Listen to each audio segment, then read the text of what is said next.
Shalom sidang jemaat yang dikasihi Tuhan, berjumpa kembali dalam sarapan rohani pada pagi hari ini, hari Senin tanggal 27 Desember 2021. Sebelum kita bersama-sama akan membaca dan merenungkan firman Tuhan, mari kita berdoa terlebih dahulu. Ya Allah Bapa di surga, Bapa yang Maha Kasih, kami menaikkan syukur kepada Tuhan pada pagi hari ini, sebab Engkau Tuhan Allah kami yang baik, yang tidak meninggalkan kami tetapi setia memelihara dan menjaga kami.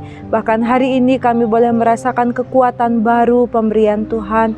Bapa di surga, sebelum kami menjalani kehidupan kami sepanjang hari ini, kami rindu membaca dan merenungkan firman Tuhan. Biarlah pengurapan ilahi terjadi atas kami, sehingga firman-Mu akan menguatkan dan meneguhkan hati kami. Kami sambut firman-Mu hanya di dalam nama Tuhan Yesus Kristus. Amin. Firman Tuhan pada hari ini dalam dua bacaan. Yang pertama dalam kitab Yeremia pasal yang kedua ayat 35 dan 1 Petrus pasal yang pertama ayat yang ke-13. Saya akan membacakan bagi kita semua. Engkau berkata, aku tidak bersalah. Memang murkanya telah meninggalkan aku. Sesungguhnya aku akan membawa engkau ke pengadilan, oleh karena engkau berkata, aku tidak berdosa. Yang kedua, siapkanlah akal budimu, waspadalah dan letakkanlah pengharapanmu seluruhnya atas kasih karunia yang dianugerahkan kepadamu pada waktu penyataan Yesus Kristus. Demikianlah bacaan firman Tuhan pada hari ini. Berbahagia kita yang mendengar juga melakukannya dalam hidup setiap hari. Bapak Ibu Saudara yang dikasihi Tuhan, saya memberi tema atas perenungan firman Tuhan pada hari ini, hanya oleh kasih karunia. Bapak Ibu Saudara yang dikasihi Tuhan, saya percaya bahwa Bapak Ibu tidak asing lagi dengan sebuah kisah, yaitu dongeng tentang Malin Kundang. Malin Kundang adalah seorang putra dari seorang ibu yang sangat dikasihi oleh ibunya. Ibunya merawat, memelihara, dan berusaha untuk membuat Malin Kundang berhasil dalam kehidupannya. Bahkan ibunya terus-menerus mendoakan keberhasilan dari anak yang dikasihinya. Dalam perjalanan waktu, akhirnya Malin Kundang menjadi seorang yang berhasil. Bahkan ia memiliki harta benda yang banyak dan memiliki istri yang cantik. Nah, dalam perjalanan hidupnya kemudian, ibunya sangat rindu bertemu dengan Malin Kundang. Ia berdoa supaya ia bisa berjumpa dengan anak yang dikasihinya. Apa yang dirindukan oleh ibunya akhirnya terjadi. Tetapi sayang bahwa ketika perjumpaan itu terjadi, ibunya tidak diterima oleh istrinya dan akhirnya Malin Kundang juga malu untuk mengakui bahwa itu adalah ibunya, dan ia akhirnya menjadi seorang anak yang durhaka. Seharusnya ia menjadi anak yang mengasihi ibunya, tetapi ia malah tidak mengakui ibunya. Bahkan akhirnya karena kedurhakaan yang dilakukannya, ia mengalami situasi dan kondisi yang buruk dalam kehidupannya. Nah, itulah sedikit tentang kisah Malin Kundang yang tidak asing bagi kita. Dan dari kisah ini, dari dongeng ini, sesungguhnya mau mengajarkan kepada kita supaya kita tidak menjadi anak-anak atau orang-orang yang tidak hormat atau tidak mengasihi, tidak boleh menjadi anak yang durhaka terhadap orang tua. Bapak Ibu Saudara yang dikasihi Tuhan, melalui kisah Malin Kundang ini ada sedikit kemiripan dengan kisah dari umat Tuhan pada waktu itu. Dalam kitab Yeremia 2 ayat 35 kita mengetahui bahwa umat Israel rupanya telah melakukan kesalahan di hadapan Tuhan. Ia berlaku tidak setia, dan kalau bisa dikatakan ia menjadi anak-anak yang durhaka. Padahal ketika umat Tuhan keluar dari tanah perbudakan, ia begitu hidup dekat dengan Tuhan. Mereka melakukan apa yang menjadi kehendak Allah. Tetapi dalam perjalanan waktu, kehidupan iman mereka mulai berubah. Mereka mulai meninggalkan Tuhan dalam kehidupan mereka. Dan bahkan ketika mereka telah hidup dan tinggal di tanah Kanaan, di tanah perjanjian yang Tuhan beri, mereka berpaling dari Tuhan, mereka menyembah ilah-ilah lain, dan mereka menjadi umat yang durhaka di hadapan Tuhan. Dan oleh karena perbuatan mereka yang berdosa, maka dalam bagian ini firman Tuhan mengatakan, maka umat akan menghadapi pengadilan sebab mereka tidak datang dan kembali dalam penyesalan kepada Tuhan. Mereka tidak mau mengaku bahwa mereka adalah orang-orang yang berdosa dan mereka masih mengeraskan hati mereka di hadapan Tuhan. Namun demikian Bapak Ibu Saudara yang dikasihi Tuhan, dalam bagian ini kita juga mengetahui bahwa ketika Allah memutuskan bahwa manusia yang berdosa harus menerima hukuman, Ia juga sungguh sangat berbelas kasihan kepada manusia sehingga tidak sampai hati untuk menghukum manusia. Dalam kesetiaannya kepada manusia, maka Allah akhirnya berinisiatif untuk melakukan satu tindakan kasih untuk menolong manusia terlepas dari murka Allah, terlepas dari hukuman dosa yang harus mereka hadapi.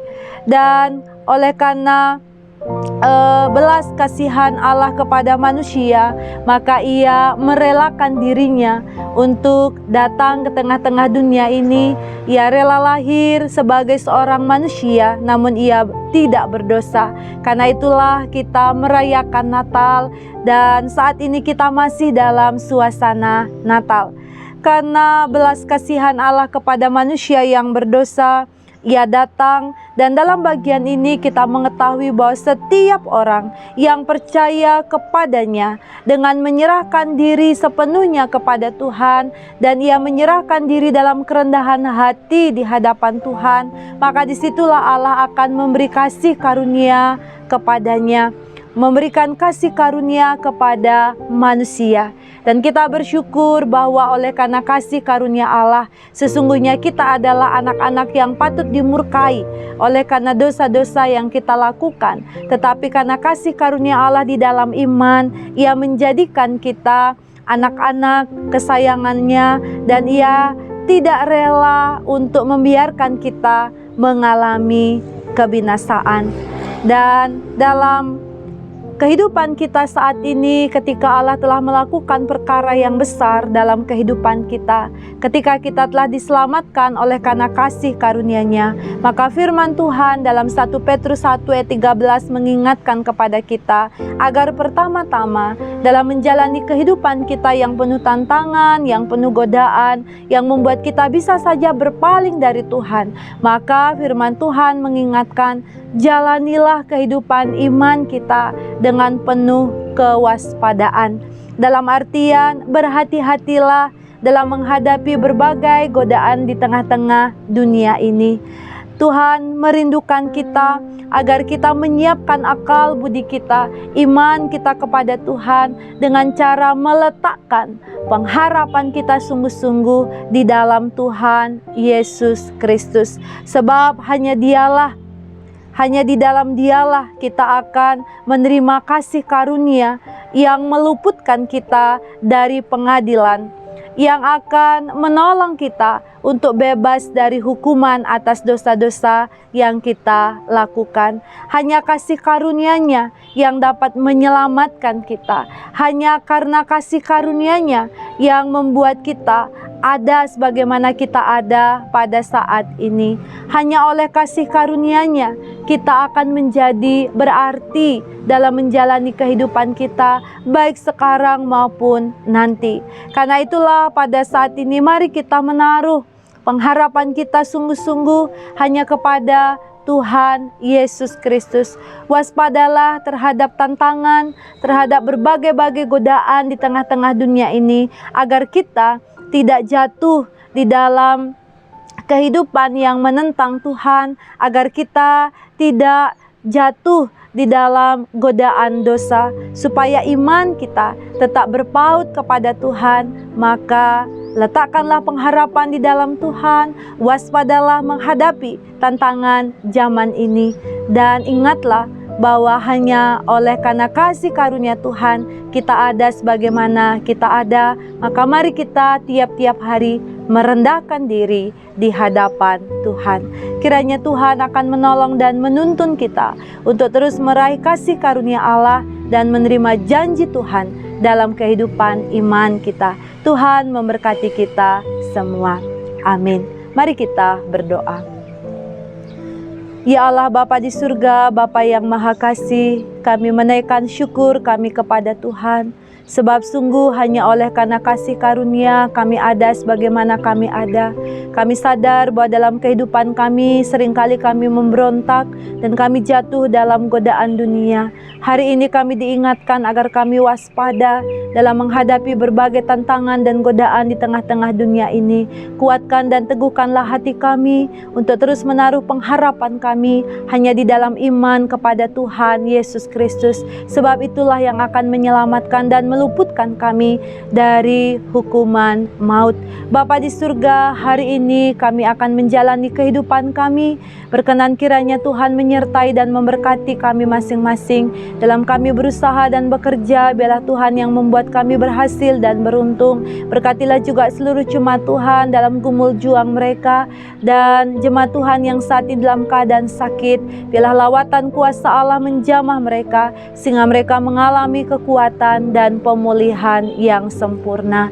Ya Bapa di surga, kami menyerahkan seluruh hidup kami sekarang ini sampai selama-lamanya dalam naungan kasih dan berkat-Mu. Biarlah kasih karunia dan damai sejahtera dari Allah Bapa di dalam Tuhan Yesus Kristus dan persekutuan dengan Roh Kudus menyertai, memberkati dan menguatkan saudara-saudara sekarang sampai selama-lamanya. Amin. Bapak Ibu Saudara yang dikasihi Tuhan, selamat menjalani hari ini. Tuhan Yesus memberkati kita semua. Shalom.